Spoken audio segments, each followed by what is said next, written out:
that is oxides of sulfur, sulfur dioxide, and oxides of nitrogen, that is nitrogen dioxide. And the particulate pollutants can be divided into two types, that is viable and non-viable. And it is produced during crushing, grinding and attribution of solid material. That is, they contain oxides of nitrogen and they also contains hydrocarbons as well as they contain ozone as well. Cause, that is, all the respiratory related problems can be caused because of the presence of photochemical smog.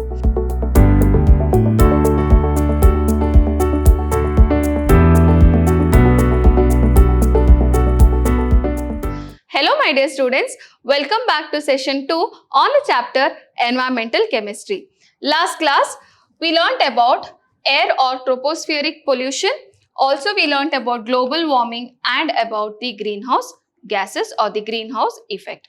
Today we shall learn about the acid rain and what is smog, etc.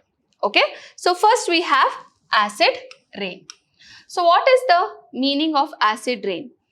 When the pH of rainwater drops below 5.6, then we call it as acid rain.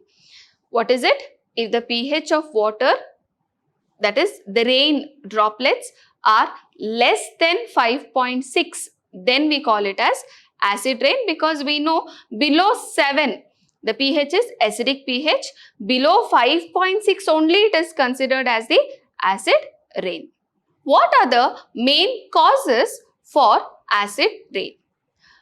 The burning of fossil fuels and the exhaust which comes from the industries, etc. will give rise to two main type of oxides, that is oxides of sulfur, sulfur dioxide, and oxides of nitrogen, that is nitrogen dioxide, which will react with oxygen as well as water when it starts raining to form sulfuric acid and nitric acid, which reduces the pH of rainwater, and it's called as acid rain. So what happens? Sulfur dioxide reacts with oxygen and water and forms sulfuric acid, as well as nitrogen dioxide reacts with oxygen and water to form nitric acid, and these two are the main causes for acid rain. So what exactly is happening? The exhaust which is coming from the industries, or it can be burning of the fossil fuels, gives rise to sulfur dioxide and nitrogen dioxide, which when it starts raining will lead to the formation of acid rain, or the rainwater pH is below 5.6 and we call it as acid rain. Now what are the harmful effects of acid rain? The effects of acid rain are as follows. The acid rain is very harmful for agriculture, trees and plants, and as it dissolves, it also washes away the nutrients needed for their growth. So acid rains can dissolve all the nutrients what is required for the growth of plants, and it can get washed away with rainwater. Also, it can affect the photosynthesis of plants. Also, acid rain affects the nitrogen fixing bacteria, and thus the fertility of the soil also can reduce. It causes respiratory ailments for human beings and animals. Also, acid rain falls and flows as groundwater reaches the rivers and lakes, and because the pH of this water is really less, it affects the ecosystem of the ponds as well as lakes or the rivers. And also, so many lakes in Sweden and USA have become fishless because of the acid rain. Not only these effects, that is for the plants and human beings, it also affects some of the metals, and it can start corroding the metals like steel, iron, etc. Also, the buildings or the monuments can be affected because of the acid rain. And the example we know, Taj Mahal in Agra is losing its luster, that is made up of marble, isn't it? It's losing its shine because of the acid rain. So these are some of the effects that is harmful of acid rain. Next is about the particulate matter. Till now, I told you all there are two types of pollutants, gaseous pollutants and the particulate pollutants. Gaseous pollutants, we learnt about all the types of gaseous pollutants, that is oxides of sulfur, oxides of nitrogen, oxides of carbon, hydrocarbons, and their effects also we finished, that is global warming, acid rain, and about greenhouse effect we have learnt. Now we are going to learn about the particulate pollutants of air. Okay, so which are the particulate pollutants? There are some particles which is suspended in air like dust, mist, fumes, etc., which are the main particulate pollutants. And the particulate pollutants can be divided into two types, that is viable and non-viable. Viable means the one which is living. It's not dead particle, it is the living organism. Okay, minute living organism that is suspended or dispersed in the air, in the atmosphere. Example, some bacteria, fungi, molds, algae, etc. And some of the human beings can be allergic to some of the fungi which is there just suspended in air and can cause allergic reactions.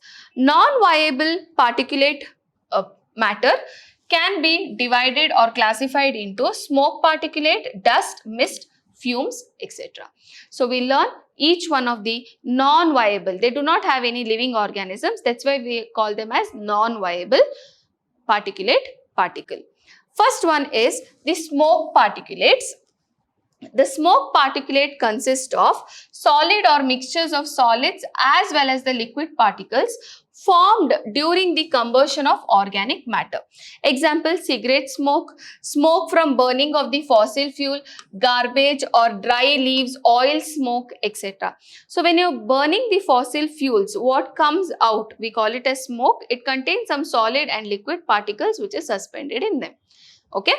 Next we have the dust particulate matter, that is, it is composed of fine dust particles or the solid particles over 1 micrometer in diameter, and it is produced during crushing, grinding and attribution of solid material. That is, when the work of wood is done, the wood saw which is produced is dust particle. Also the fly ash or cement and fly ash from the factories, the dust storms, sawdust which I already told you, sand from sand blasting are some of the examples of the dust particulate which is there. Next we have the mist particulate. It is produced by spraying of insecticides and the pesticides. So what happens? It is produced by particles of spray liquids and by condensation of vapor in the air. Example, sulfuric acid mist, herbicide, insecticide that miss their target and they go into the air and forms mist. Okay, that's about mist particulate. The last type is about fume particulates. They are generally obtained by condensation of the vapors during sublimation, distillation, boiling and several other chemical reactions. So if there is a condensation of vapor, then it will form fumes. Example, generally organic solvents, metal and metal oxide forms fume particles. So these are the main 4 types of particulate matter. Next we have about smog. What is the meaning of smog? Smog is a mixture of smoke, dust particles and fog, or I can tell smoke plus fog will give us smog. And smog is of 2 types, that is classical smog and the photochemical smog. Now what is this classical smog? It is occurring in cool, humid climate where the temperature is less, and also it's a mixture of smoke, fog and sulfur dioxide. Basically there is sulfur dioxide which is there along with the smoke and fog, and also it is called as the reducing smog. Okay, whereas the photochemical smogs are, it is the one which occur in warm, dry and sunny climate, and photochemical smog contains the components of hydrocarbons, oxides of nitrogen produced by automobiles and factories. So they contains what? They contain oxides of nitrogen and they also contains hydrocarbons as well as they contain ozone as well. Okay, and then it is also called as the oxidizing smog. Next we have about the formation of photochemical smog. How is it formed? First, the burning of the fossil fuels is there, which will release hydrocarbons and the other nitric oxide pollutants into the troposphere. The high levels of this nitric oxide and the hydrocarbon pollutants will lead to this chain reaction. And the chain reaction is as follows. That is, nitric oxide with oxygen in the presence of sunlight will form nitrogen dioxide. Nitrogen dioxide again with sunlight, it forms nitric oxide, and nascent oxygen, single O when I am writing, it is nascent oxygen which is very reactive.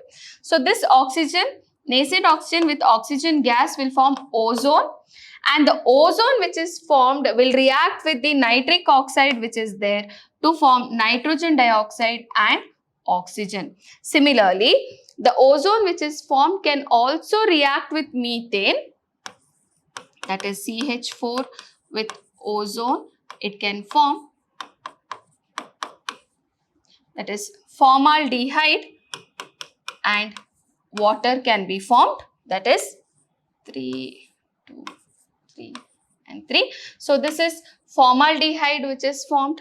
So what happens is the nitrogen dioxide and ozone are a very strong oxidizing agent which will react with unburnt hydrocarbons like methane which is there to produce chemicals such as formaldehyde, acrolein and peroxyacetylene nitrate, which is very harmful, and we call them as the components of photochemical smog.